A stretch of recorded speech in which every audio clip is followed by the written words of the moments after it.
정부가 일상 회복을 중단하는 특단의 대책을 내일 발표합니다. 거리두기 4단계에 준해서 영업시간을 제한하고 사적 모임의 인원수도 확 줄이는 강력한 조치가 예상되는데요. 벌써부터 반발하는 자영업자를 설득하기 위한 지원 대책도 발표합니다. 이어서 김아영 기자입니다. 국가수리과학연구소는 일주일 뒤에는 하루 확진자 수가 8,600여 명, 2주 뒤에는 11,000여 명 이상 나올 것으로 예상된다고 밝혔습니다.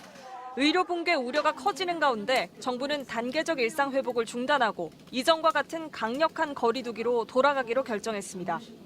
정부는 현재의 방역 상황을 매우 엄중하게 보고 좀 더 강력한 사회적 거리두기 강화 조치를 시행하고자 합니다.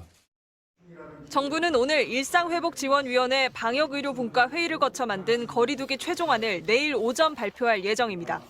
새로 발표될 거리두기는 기존 4단계 조치와 비슷할 거란 전망이 나오고 있습니다. 현재 수도권 6명, 비수도권 8명인 사적 모임 가능 인원을 4명 이하로 줄이고 식당과 카페의 영업시간을 밤 9시나 10시로 제한하는 방안이 유력합니다. 거리두기는 12월 말까지 계속 유지될 걸로 예상됩니다. 강화된 거리두기 조치는 확산세를 꺾고 동시에 병상 확보와 3차 접종률을 높이는 데 필요한 시간을 벌기 위한 목적이 있습니다. 민생경제의 어려움에 대해서 다시 한번 좀 송구스럽다고 말씀드리고 최대한 빨리 이런 조치를 단기적으로 취해서 이 상황을 좀 호전할 수 있도록. 연말 특수를 기대하고 있던 자영업자들은 강하게 반발하며 다음 주 수요일 대규모 집회를 예고했습니다. 다시 한번 또 저희가 문을 닫아야 한다는 사실이 너무 참혹한 현실입니다. 현장에서 이제 더 이상 버틸 여력이 없어서 수용이 불가능하다는 입장이고요. 정부와 여당은 방역 조치로 피해를 입은 소상공인 손실보상 범위에 시간 제한뿐 아니라 인원 제한을 추가하기로 의견을 모았습니다. MBC 뉴스 김아영입니다. 국민의힘 윤석열 후보의 부인 김건희 씨의 허위 경력 의혹, 수상한 재직증명서가 또 등장했습니다. 역시 일을 했다는 증명서가 버젓이 있는데 같이 일을 했다는 사람이 없습니다. 또 회사를 설립하기 전부터 근무한 것으로 돼 있습니다. 먼저 김민찬 기자가 취재했습니다. 김건희 씨가 2007년 수원여대 겸임교수에 지원하며 제출한 한국게임산업협회 재직증명서입니다. 2006년 6월 29일, 당시 김영만 협회장 이름으로 발급됐습니다.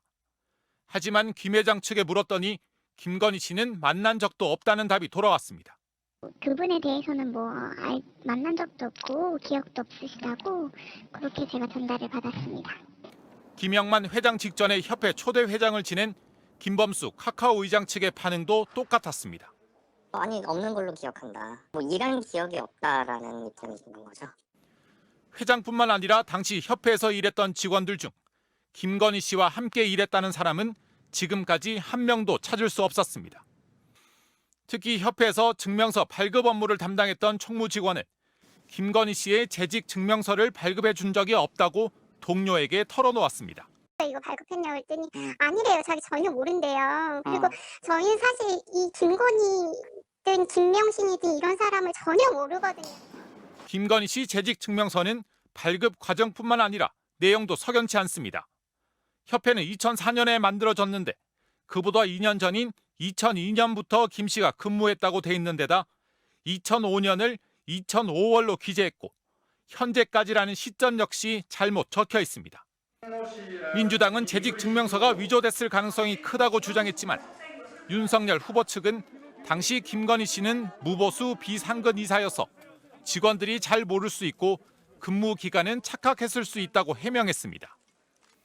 그런데 수상한 재직 증명서는 또 있었습니다. 김건희 씨가 수원여대에 낸 한 애니메이션 제작업체의 재직 증명서. 입사일자가 2003년 12월 2일로 돼 있지만 이 업체의 설립일은 2004년 11월 30일입니다. 게임협회와 똑같이 만들어지기 전부터 김건희 씨가 근무했다는 말이 됩니다. 2003년부터 근무했다고 나와 있어요. 이 도깨비 같은 이 현상을 누가 해명해야 됩니까? 이 업체 관계자는 자신도 왜 그런 재직 증명서가 발급됐는지 모르겠다며 다만 김건희 씨가 회사가 설립된 2004년 이후에 이사로 근무한 건 맞다고 밝혔습니다. MBC 뉴스 김민찬입니다. 어제 지진이 발생한 이후 제주에서는 오늘까지 모두 15번의 여진이 이어졌습니다. 제주 주민들은 밤새 불안에 떨어야 했는데요. 또다시 발생할지도 모를 여진에 아직까지도 안심하지 못하고 있습니다. 박혜진 기자가 제주 주민들의 이야기를 들어봤습니다. 어제 지진이 발생한 시각. 제주시의 한 건물에 있던 직원들이 계단을 뛰어내려와 밖으로 대피합니다. 상황을 알리려는 듯 저마다 휴대전화를 귀에 대고 통화를 하면서 뛰어나가고 일부는 안에 남은 직원들을 데려오기 위해 다시 뛰어들어갑니다. 지진이 이렇게 크게 느껴본 적은 처음이라서 저도 빨리 직원들한테 빨리 알려서 빨리 대피시킬 심정밖에 없었습니다. 진앙에서 상대적으로 떨어져 있던 제주시 한림읍 보건소에서도 직원들이 건물 밖으로 빠져나왔고 더 멀리 떨어져 있던 제주도 교육청 등에서도 서둘러 대피했습니다. 건물이 흔들리다 보니까 이제 지진이다 하고 다 내려간 거죠. 이제 건물 밖으로 나가라고 그렇게 안내 문자가 와가지고 바로 뛰어나갔어요. 규모 4.9의 지진이 발생하면서 119에 접수된 흔들림 신고는 제주도 전체에서 116건. 제주시 내 주택 창문이 깨지고 벽면에 균열이 생기는 등 피해 신고도 6건이 접수됐습니다. 오늘 오후에도 어제와 같은 진앙 해역에서 규모 2.8의 지진이 발생하는 등 15차례의 여진이 이어지면서 제주는 긴장의 끈을 놓지 못하고 있습니다. 여진에 대한 오면 어디로 대피해야 될지도 모르고 정확한 안내도 안 나오고 이런 부분이 있다 보니까 그날 밤까지 계속 불안했었던 것 같아요. 제주도가 실시한 긴급 점검에서 대형 위험시설물 23곳과 교량 등은 다행히 피해가 없었던 것으로 확인됐습니다. MBC 뉴스 박혜진입니다. 요즘 대리 입금을 뜻하는 이 델입이라는 말이 유행입니다. 근데 이게 주로 여성이나 청소년을 노린 불법 대출입니다. 아이돌 기념품이나 게임 아이템 비용을 대신 입금해주고 나중에 이자를 받는 건데요. 그 이자가 연 5,000%가 넘습니다. 정상빈 기자가 취재했습니다. SNS에 대리 입금을 검색해 찾은 광고글. 최대 4만 원까지 빌려주고 3일 내로 갚아야 하는데 만약 못 갚으면 매일 지각비를 10,000원씩 받는다고 쓰여 있습니다. 돈을 빌리려면 이름과 나이, 전화번호와 집 주소, 신분증까지 제시해야 합니다. 대리 입금, 줄여서 대립이라고 불리는데 청소년들을 상대로 아이돌 기념품이나 게임 아이템 비용을 대신 입금해주고 높은 이자를 받는 일종의 불법 대출입니다. 경기도 특별사법경찰단이 단속을 벌여 1,600여 명에게 7억 원을 불법으로 빌려주고 이자를 뜯은 혐의로 11명을 붙잡았습니다. 이 중에는 17살 청소년도 있었는데 이 학생은 1년 9개월 동안 또래 580여 명에게 1억 7천만 원을 빌려줬습니다. 6일 안에 못 갚으면 하루 4,000원씩 지각비를 받았는데 연 이율로 따지면 최고 5,000%가 넘는 이자를 받은 것으로 드러났습니다. 이들은 남자는 사절이라면서 주로 돈을 받아내기 쉬운 여성 청소년들을 상대로 비상식적인 이자를 뜯어냈습니다. 돈을 못 갚으면 SNS에 이름과 휴대전화 번호는 물론 학교와 가족 이름까지 누구나 볼 수 있게 공개하기도 했습니다.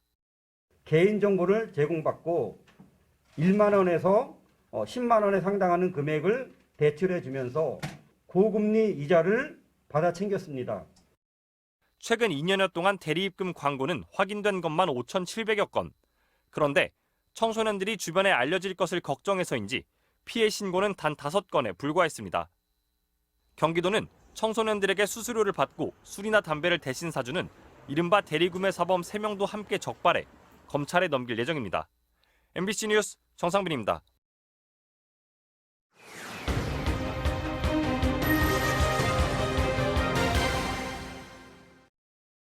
어릴 때부터 가정폭력에 시달리던 17살 소녀가 MBC에 도움을 청해왔습니다.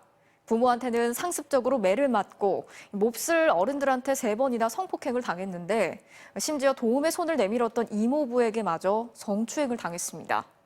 하지만 다른 가족들은 오히려 소녀의 탓만 하면서 이 소녀에게 선처를 하라고 압박을 했다고 하는데요. 이렇게 가족 내에서 성폭력이 벌어졌을 때 주변 사람들로부터 도움은커녕 오히려 2차 가해를 당하는 경우가 많습니다. 김지인 기자가 취재했습니다. 아버지에게 텔레비전 리모컨으로 폭행당하는 아이의 모습. 웹툰 작가가 꾸민 17살 혜수가 자신을 직접 그린 그림입니다. 쌍둥이 언니는 물론 어머니도 폭력의 피해자였지만 자매를 지켜주진 못했습니다. 아빠를 이해하자는 쪽으로 점점 되시더라고요. 피해자이자 가해자가 돼버린 거죠. 중학교 시절 아르바이트를 갔다가 30대 남성에게 성폭력을 당했습니다. 하지만 아버지는 오히려 해수를 탓했다고 합니다. 이건 창피한 거라면서 해바라기 센터에 가려고 한다고 뺨을 맞았어요. 침대 구석에 몰려가지고 계속 맞았어요. 자신의 사정을 털어놓으려 인터넷 카페에서 만난 남성들에게 다시 성폭력을 당하는 기막힌 일까지 당했습니다. 제 주위에는 아무도 없는 것 같고 희망이 아예 안 보인다고 생각을 해가지고 집을 나와 혼자 지내다 지난 7월 사촌 동생들을 만나러 이모부 집에 갔습니다. 흑맥주 캔 같은 거를 잔뜩 이렇게 준비해 놓고 있더라고요. 어른이 주는 술을 이제 먹어도 된다면서 자신의 아픈 상처를 털어놨습니다. 그런 것도 다 버텨왔으니까 나중에 성공할 수 있을 거라고 저를 토닥여주고 이렇게 미래나 어른이 내 옆에 있다는 게 너무 행복했거든요. 그러던 이모부는 해수가 잠들자 돌변했습니다. 이모부가 제 바지와 속옷을 벗기고 생전 처음 보는 짐승 같은 모습으로 저를 그렇게 하고 있어가지고 너무 무서워서. 이모부는 도망간 내 이모로 착각했다. 이혼 소송 중인데 이 일까지 겹치면 목숨을 끊어버리겠다는 협박까지 했다고 합니다. 뭐가 미안해요? 왜 말을 못하는 거예요? 어떤 걸 하자고 너가 성폭력 얘기한 거잖아. 그냥 나가고 숨기니까. 새벽에 도망쳐 경찰에 신고했지만 양육할 자녀가 있다는 이유로 이모부는 구속되지 않았습니다. 이모부는 거액의 합의금을 제시하며 탄원서를 써달라고 했고 친척들도 오히려 해수를 압박했습니다. 알바를 뭐 3-4개 할 거 한두 개만 하고 살 수 있잖아. 이모랑 할머니도 안 보고 너 그렇게 혼자 단독으로 살 수 있을 거라고 생각해? 부모에게 버려져 친척집을 전전했던 은영 씨 역시 10살 때부터 삼촌에게 여러 차례 성폭력을 당했습니다. 성인이 된 뒤 용기를 내 삼촌을 고소했지만 할머니는 은영 씨를 폭행했습니다. 뺨을 한 20대인가 쳤어요. 실핏줄 다 터지도록. 이뻐서 만진 거 가지고 왜 동네 이상한 소문 들게 하냐. 연락이 끊겼던 아빠까지 삼촌과 함께 합의금을 들고 나타났습니다. 재판 이틀 전이요. 저는 현찰로 들고 왔으니까 받으라. 너 이 돈 받고 그냥 없던 일 해. 약간 이런 걸로 들리는 거예요. 가족 간의 성폭력에서조차 법원이 합의 여부를 감형 사유로 인정해주다 보니 주변 가족들의 압박으로 재판까지 포기하는 경우가 적지 않습니다. 피해자에게 2차 피해로 느껴질 수 있을 만큼의 어떤 상황들이 있는 것에 대해서는 가중처벌해야 되는 사유가 분명히 돼야 된다고 생각을 하는 거예요. 가족 성폭력 피해자들은 자신들이 죄책감을 느끼지 않도록 도와달라고 호소합니다. 창피해야 할 거는 가해자니까. 저 같은 어린애도 버티고 살고 있으니까 저를 보고 버텨주셨으면 좋겠어요. MBC 뉴스 김지인입니다.